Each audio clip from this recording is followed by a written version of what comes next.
누가복음 11장 말씀 보겠습니다. 29절에서 36절까지 말씀 한 목소리로 같이 읽습니다. 시작. 무리가 모였을 때 예수께서 말씀하시되 이 세대는 악한 세대라. 표적을 구하되 요나의 표적밖에는 보일 표적이 없나니 요나가 니느웨 사람들에게 표적이 됨과 같이 인자도 이 세대에 그러하리라.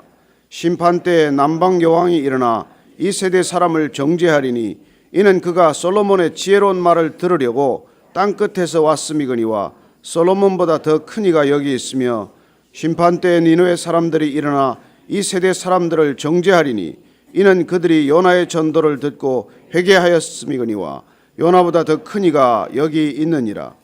누구든지 등불을 켜서 속에나 말 아래 두지 아니하고 등경 위에 두나니 이는 들어가는 자로 그 빛을 보게 하려 함이라. 내 몸의 등불은 눈이라. 내 눈이 성하면 온 몸이 밝을 것이요 만일 나쁘면 내 몸도 어두우리라.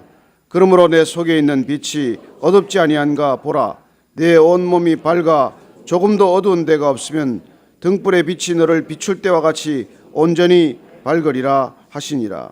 아멘. 예수님께서 많은 표적을 이미 보이셨습니다. 많은 기적을 베푸셨습니다. 그렇다면 주님께 뭘 더 요구할 수 있겠습니까? 그러나 기적 본다고 사람들이 믿지 않습니다. 표적을 본다고 해서 사람들이 금방 마음을 열지 않습니다. 더 큰 표적, 더 큰 기적, 또 다른 사인을 계속 요구하는 것이죠.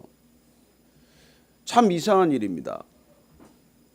기적을 단 한 차례라도 경험했다면 당연히 믿고 그분을 따르는 것이 마땅할진데 기적을 본 사람들은 반드시 더 큰 기적을 요구합니다. 오병이어의 기적을 보았습니다. 그러나 주님께 그 기적을 보고도 그 사람들은 또 다른 기적을 요구하는 것이죠. 어쩌면 그 기적 때문에 따라왔다가 계속되는 기적이 없어서 떠난 사람들이 더 많을 것입니다. 우리의 신앙생활도 마찬가지입니다. 우리가 기적을 따라가는 신앙, 사람들의 말을 따라가는 신앙으로 가다가는 언젠가는 실족하고 마는 것이죠.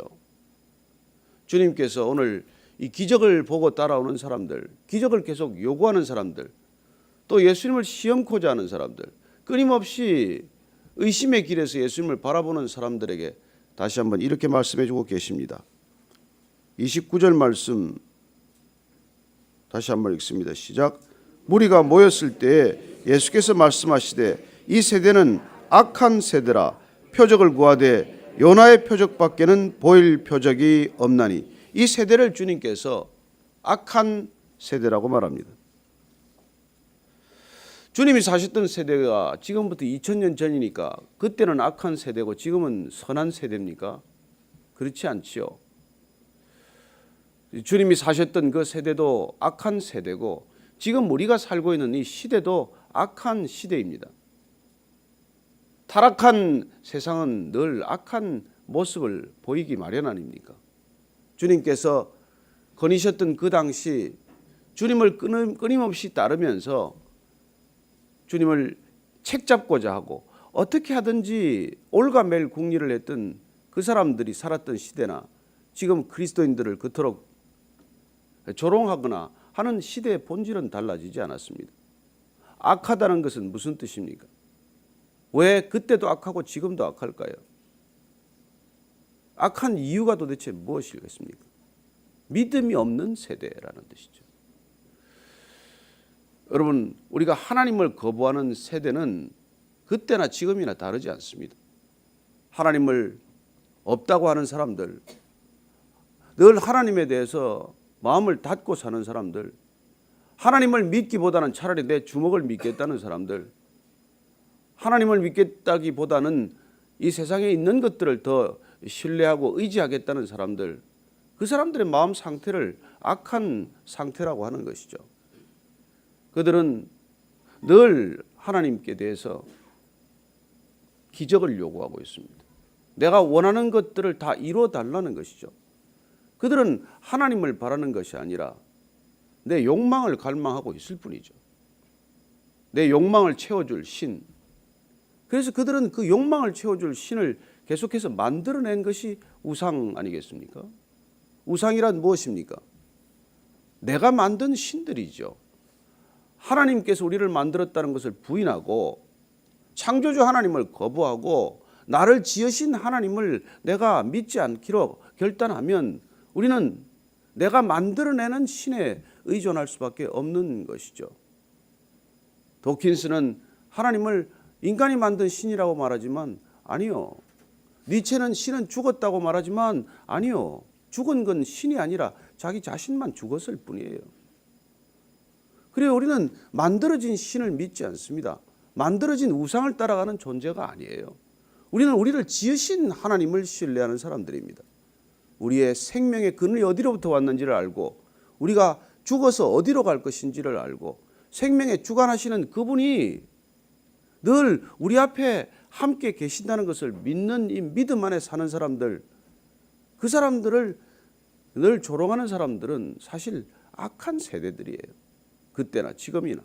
예수님께서 오늘 이 악한 세대가 뭘 요구하는지를 이렇게 한마디로 정의해 줍니다. 그들은 악한 세대라는 표지를 바로 표적을 구하는 사람들로 정의해 주고 있는 것이죠. 하나님께서는 표적을 능히 보여주실 수 있는 분입니다. 바람을 잠잠케 하시고 광풍을 멈추게 하시고 파도를 잠잠케 하시고 물이 포도주가 되게 하시고 정말 하늘에서 만나를 내리신 그분께서 5천 명을 먹이실 수 있는 오병이의 기적을 베푸셨고 소경의 눈을 뜨게 하시고 정말 안전뱅이를 이렇게 세우시고 수많은 기적을 이미 베풀어 주셨습니다.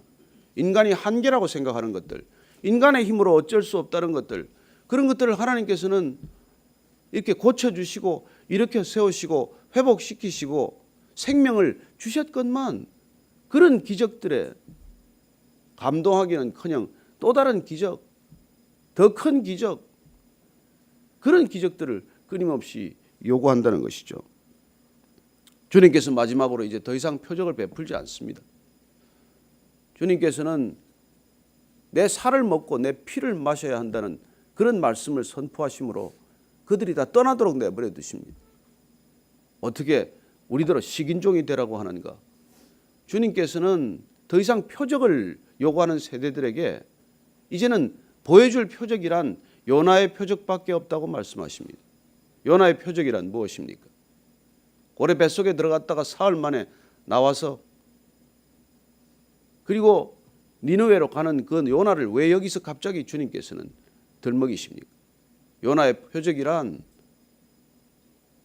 사흘 만에 다시 그야말로 물고기가 토해냈을 때 그가 가던 길을 돌이켜서 이제는 할 수 없이 주님이 인도하시는 길로 갔던 것처럼 그 사흘의 시간, 그건 죽음에서 생명으로 옮겨지는 시간의 표적이라고 하는 것이죠.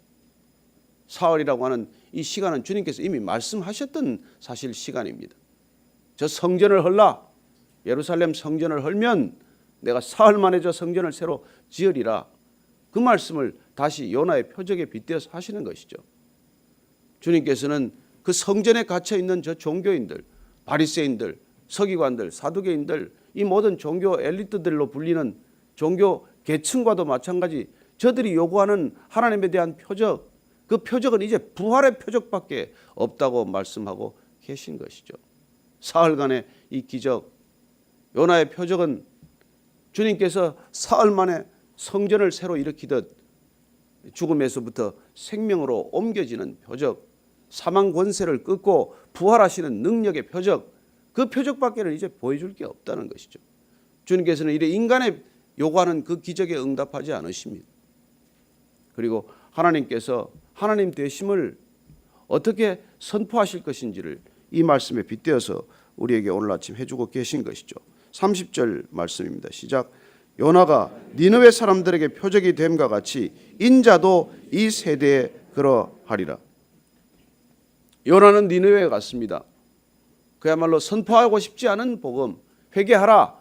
그러면 주님께서 하리라, 죄를 사하리라, 그 말 하고 싶지 않았던 사람이에요. 그러나 니느웨 사람들은 어땠습니까?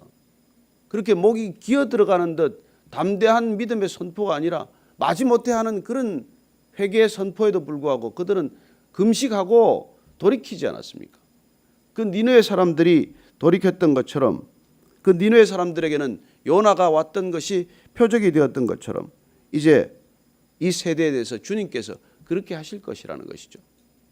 죽은 지 사흘 만에 다시 부활하셨을 때 그 부활을 이제 받아들이고 그리고 그 부활 사건을 기점으로 해서 누구든지 주께로 돌이키면 누구든지 주를 영접하면 구원하시겠다고 하는 그 놀라운 표적을 보여주시겠다는 것을 미리 말씀해 두고 계신 것입니다. 니느웨 사람들은 어쨌건 돌이켰습니다.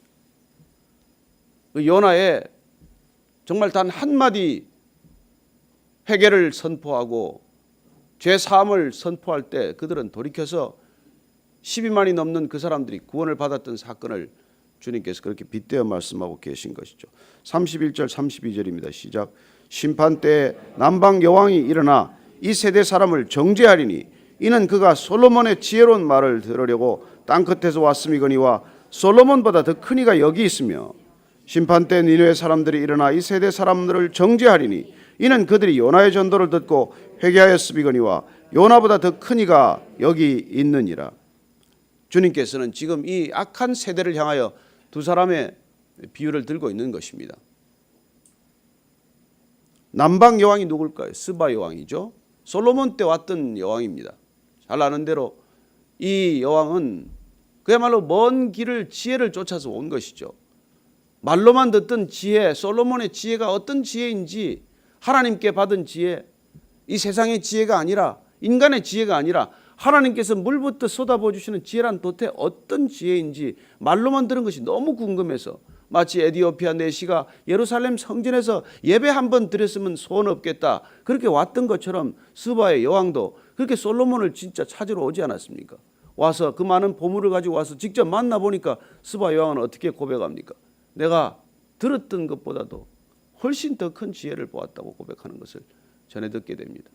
어쨌건 그렇게 지혜를 갈망하는 사람들, 하나님이 부어주신 그 지혜를 솔로몬 왕을 통해서라도 확인하고자 하는 그 간절한 마음으로 그 먼 길을 달려왔던 것, 그런 것들이 구원받고자 하는 마음으로 표현되지 않습니까? 이제는 그 사람들이 이 구원받았다고 하는 사람들, 하나님의 백성이라고 철석같이 믿고 안심하고 있는 사람들, 이 사람들을 오히려 심판하게 될 것이라고 말씀하고 계십니다. 그들이 정죄한다는 것이죠. 이방인이라고 내팽개쳤던 사람들, 저 사람들은 구원받을 수도 없고 구원받을 일도 없다고 여겼던 그 사람들이 오히려 유대인들을 심판할 수 있다는 것이죠. 지금 사두개인들이나 이 바리새인들이나 이 율법학자들을 정죄하는 사람들은 오히려 그 사람이 될 것이라고 말합니다. 이 시대가 지금 또 그런 것들을 보이고 있지 않습니까? 구원받았다고 생각하는 사람들, 교회만 다니면 모든 것들이 다 죄사함을 받고 구원받았다고 생각하는 그런 사람들을 향해서 우리가 구원받지 못했다고 생각하는 사람들, 불신자라고 말하는 사람들, 그 사람들이 오히려 우리를 심판하는 시대가 되고 말았습니다. 저는 이 시대를 살아가면서 우리가 믿음의 사람으로 어떻게 살아야 할지에 대해서 오늘 이 아침에 다시 한번 우리가 주님께 묻고 다시 한번 기도하고 그리고 이 자리를 떠나는 아침이 되기를 바랍니다. 우리가 믿지 않는 사람들한테 손가락질 받는 시대, 그리고 저들이 오히려 우리를 판단하고 정죄하고 심판하고자 달려드는 이 시대에 우리는 어떻게 믿음을 지켜야 하고 또 어떻게 믿음을 입증해야 하느냐는 것이죠. 어떻게 우리가 그 믿음을 드러내야, 어떻게 그 믿음이 저들에게 주님을 증거하는 믿음으로 비춰져야 손가락질을 멈출 수 있는 것인지. 심판 때 니느웨 사람들이 다시 일어났다고 말합니다. 이 세대 사람을 정죄한다는 것이죠. 남방 여왕 스바의 여왕이 심판대 믿는다는 사람들을 정죄할 뿐만 아니라 니느웨 사람들, 그 사람들이 오히려 요나의 전도를 받고 회개하더니 그리고 주의 백성들이 그들이 오히려 주의 백성들이 되더니 이제 철석같이 주의 백성이라고 믿는 사람들을 정죄하게 된다는 것이죠. 솔로몬보다 더 큰 이가 있고 여기 있고 요나보다 더 큰 이가 여기 있다고 말씀하십니다. 주님께서 지금 오셨습니다. 주님께서 오셨다는 것은 솔로몬보다 더 큰 이가 오셨다는 것이고, 모세보다 더 큰 이가 오셨다는 것이고, 그리고 요나보다 더 큰 이가 오셨다는 뜻 아닙니까? 그리고 그분이 오셨는데도 불구하고 솔로몬이나 요나보다도 더 대접하지 않는 이 시대를 주님께서 탄식하고 계신 것입니다. 예수님이 오셨는데도 불구하고, 하나님이 직접 그 아들을 보내셨는데도 불구하고 솔로몬보다도 요나보다도 더 대접할 줄 모르는, 알아볼 줄 모르는, 그리고 오히려 그를 십자가에 매단 그 세대만큼 악한 세대가 어디 있습니까? 오늘날 이 시대만큼 악한 시대가 어디 있습니까? 저는 우리 주님께서 지금도 탄식하고 우리를 통해서 주님이 전해지기를 갈망하시지만은, 그러나 우리가 가지 않아도, 우리가 하지 않아도 주님께서는 친히 주님께서 주님을 드러내실 것입니다. 저는 이 땅 가운데 하나님께서 행하시는 크고 놀라운 일들을 들을 때마다 정말 우리가 저 덜력으로 가지 않으면은 주님께서 그 땅에 이미 일을 다 이루어 놓으셨는데, 우리가 추수의 기쁨, 추수의 영광을 함께 나누지 않으면은 주님께서 마지막 다 하실 것이라고 믿습니다.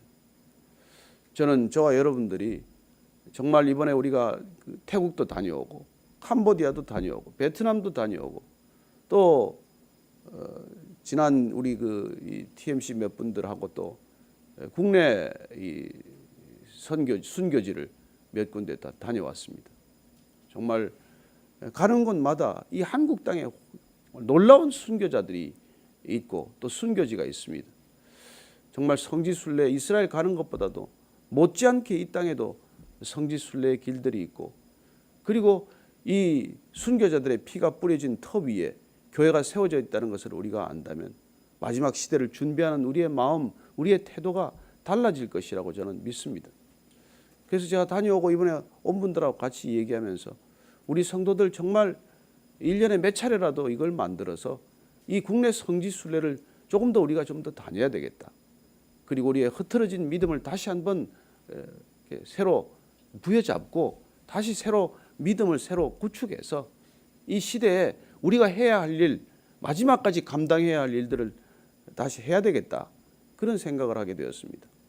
저는 주님께서 어떤 분인지를 우리가 안다면 그냥 잊지 못합니다. 주님이 어떤 분인지를 안다면 우리는 그냥 넋놓고 살지 않습니다. 이 시대가 심판에 이르는 까닭은 정신을 딴 데 빼앗긴 때문이에요. 솔로몬보다 크니, 요나보다 크니가 오셨는데도 불구하고, 그분이 누군지 우리에게 이미 말씀으로 전해주셨음에도 불구하고 우리가 넋을 빼앗긴 까닭은 정말 그분이 누군지를 모르고 세상에 더 큰 관심을 가지고 있기 때문이에요. 세상 속에 살면서 세상을 어떻게 버리겠습니까? 그러나 세상보다 큰 일을 우리가 알았다면 이 세상에 마음 두지 않습니다. 저는 다시 한 주를 시작하면서 우리가 세상 속에 살지만 세상의 마음을 빼앗겨 사는 것이 아니고, 우리가 세상 가운데 있지만 세상보다 더 큰이 안에 있다는 것을 잊지 않는다면 우리가 이 세상 살아가는 태도가 달라지지 않겠습니까? 세상 사람들처럼 살겠습니까? 저는 그들로부터 정죄받는 이 시대에 우리가 다시 한번 세상보다 더 크니, 솔로몬이나 요나보다 더 큰 일을 깊이 알아가는 저와 여러분 되기를 축복합니다. 네. 33절부터 36절 한번 쭉 읽습니다. 시작. 누구든지 등불을 켜서 속에나 말 아래 두지 아니하고 등경 위에 두나니 이는 들어가는 자로 그 빛을 보게 하려 함이라. 내 몸의 등불은 눈이라. 내 눈이 상하면 온 몸이 밝을 것이요 만일 나쁘면 내 몸도 어두우리라. 그러므로 내 속에 있는 빛이 어둡지 아니한가 보라. 내 온 몸이 밝아 조금도 어두운 데가 없으면 등불의 빛이 너를 비출 때와 같이 온전히 밝으리라 하시니라. 솔로몬보다 크니, 요나보다 크니는 빛이십니다. 저는 이 빛이 저와 여러분 안에 오셨다는 것을 믿습니다. 여러분, 구원은 빛이 임하는 사건이에요. 사랑은 빛입니다. 주님은 빛이세요. 그분이 우리 안에 오면 우리는 어둠과 공존하지 않습니다. 빛은 어둠과 공존하지 않아요. 그런데 문제는 뭡니까? 어두운 빛이 있다는 거예요. 희미한 빛이 있다는 것입니다. 빛과 어둠은 공존하지 않는데 문제는 여러분 밝은 어둠이라는 표현은 없어요. 밝은 어둠 이런 말은 없습니다. 그러나 어두운 빛, 희미한 빛이 있다는 거예요. 그분은 태양보다 밝은 빛입니다. 사울이 보고 거꾸러지지 않았습니까? 그 빛 때문에 눈이 멀지 않았습니까? 저는 주님을 보면 주님의 눈이 먼다고 생각합니다. 주님을 우리가 정말 본다면 세상에 눈먼 사람도 정말 눈을 뜨게 되고 주님께 정말 그 밝은 빛에 눈이 멀게 된다는 것을 믿습니다. 주님께 눈이 멀어야 비늘이 벗겨집니다. 비늘이 벗겨져야 세상을 바로 보는 것이죠. 우리가 세상을 진실이라고 보고 세상을 현실이라고 보고 세상을 참이라고 보아서는 안 됩니다. 이건 여러분 가짜예요. 환영이에요. 허상이에요. 저는 그 빛이 우리 안에 밝을수록 이 세상을 보는, 이 세상의 어둠을 보는 눈이 더욱더 분명해질 것이라고 믿습니다. 그러나 우리 안에 빛이 어두우면 그 빛이 왜 어둡습니까? 왜 그 빛이, 주님이 우리 안에 오셨는데 그 빛이 왜 희미해졌을까요? 가리는 게 많아서 그래요. 가림막이 많아서 그래요.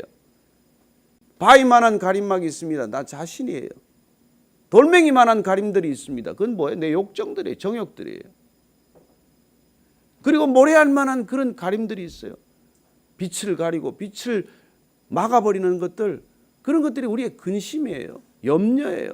그런 것들이 우리 안에 가득해서 빛이 흐려진 거예요.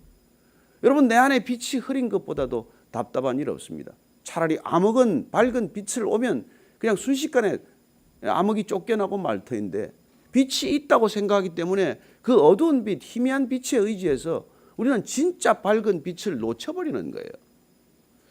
저는 이 시대가 정말 짙은 어둠 가운데 있기 때문에 밝은 빛이 비춰야 합니다. 주님이 비춰야 됩니다. 복음의 빛이 비춰야 합니다. 저와 여러분이 밝은 빛으로 서야 합니다. 근데 우리가 희미한 빛이 되면 안 되는 것이죠. 어두운 빛이 되면 안 되는 것이죠. 그런 빛이라면 우리는 내 혼자 가는 길도 못 가요. 가다가 넘어집니다. 우리 길도. 저는 오늘 보니까 우리의 눈이 밝아서 주님을 보는 밝은 눈 가졌고 주님 우리 안에 오셔서 밝은 빛, 우리 안에 성령의 빛 비추기 시작하면 우리는 이 세상 살아가는 차원이 달라져야 돼요. 어두운 이 세상 여러분 방황하지 마십시오. 이 세상의 가치관에 길을 잃지 마십시오. 우리는 밝은 빛, 오직 그 빛에 의지해서 살아가는 사람이 되어야 할 줄로 믿습니다. 저와 여러분들이 그 밝은 빛 의지하고 가면 여러분 그 밝은 빛이 주위를 비추지 않겠습니까? 그러면 우리가 가는 길을 따르는 사람이 있지 않겠습니까? 저와 여러분들을 따라가는 사람들이 있게 되기를 바랍니다. 왜요? 우리가 밝은 빛을 따라가기 때문에, 밝은 빛이 우리 안에 거했기 때문에, 그 빛이 우리 안에 있기 때문에 우리가 가는 길에 정말 동역자들이 생기는 것이죠. 같이 가는 사람들. 여러분 그 큰 무리가 되는 환상을 보게 되기를 바랍니다. 올해 정말 우리가 종교개혁 500주년 새롭게 그 밝은 빛이 비춰야 합니다. 그 빛이 그대로 선연하게 드러나야 합니다. 그 빛은 우리가 가리지 않으면 됩니다. 우리가 그 빛을 어둡게 만들지 않으면 돼요. 우리가 그 밝은 빛을 가리는 장애물만 되지 않으면, 우리가 그 빛 안에 거하기만 하면, 그 빛을 우리가 온전히 따르기만 하면 이 세상이 그 빛 가운데로 나올 것을 믿습니다. 저는 오늘 하루도 그 빛에 의지해서 내가 가리고 있는 모든 것들 내려놓는 아침의 기도 자리가 되기를 바랍니다. 내 근심도 내려놓고 내 걱정도 내려놓고 내 욕망도 내려놓고 오직 빛 대신 그분만 바라보는 아침 되기를 축복합니다. 같이 기도하시겠습니다. 하나님 아버지, 주님께서 정말 우리의 눈을 멀게 할 정도로 강렬한 빛, 사울이 그 빛을 보고 꼬꾸라지고 정말 엎드려지는 그 밝은 빛이 우리 안에 왔음에도 불구하고 주님, 저희들이 그 빛을 가리는 존재가 되고 말았습니다. 세상이 우리 때문에 주님의 빛을 발견하지 못하는 존재가 되고 말았습니다. 교회라고 이름 붙인 곳들이 주님의 빛을 가리는 곳 되고 말았습니다. 주님, 저희들의 회개를 받아주시고 저희들을 불쌍히 여겨주시고 제 안에 빛으로 오신 성령님 빛 가리지 않는 우리의 일상이 되게 하여 주옵소서. 정욕과 탐욕과 탐심이라는 우상에 가리지 않게 도와주시고, 하나님 시기심과 무슨 이런 것들 때문에 주님 넋을 뺏기지 않게 하시고 오직 주님 한 분만 바라보는, 주님께만 초점을 맞춘 우리의 시선과 관점 되게 하셔서 세상에 방황하지 않고 세상에 흔들리지 않고 세상의 길을 잃지 않고 세상의 마음 빼앗기지 않고 주님께 온전히 사로잡혀가는 오늘 하루 걸음 되게 하여 주옵소서. 하나님 아버지, 주님의 빛을 가리지 않는 우리 모두가 되기를 원합니다. 밝은 주님의 빛을 어둡게 만드는 존재 되지 않게 하시고 밝고 밝은 그 빛을 가리는 가림막 되지 않게 하시고 온전하신 주님 따르는 주의 제자들 다 되게 하여 주옵소서. 이 새벽에 주님의 빛을 따라온 사람들 오늘 환한 빛 가운데 거하는 하루가 되기를 원합니다. 주님 그 빛으로 오셨사오니 빛 대신 주님 따라가는 우리의 모두 빛의 자녀들 되게 하여 주옵소서. 하나님 아버지, 빛 대신 주님 이 땅에 오셨는데 이 땅의 모든 어둠을 순식간에 몰아내는 빛으로 오셨는데 주님 우리가 그 빛 가운데 거하게 하시고 그 빛을 가리는 존재 되지 않게 하여 주옵소서.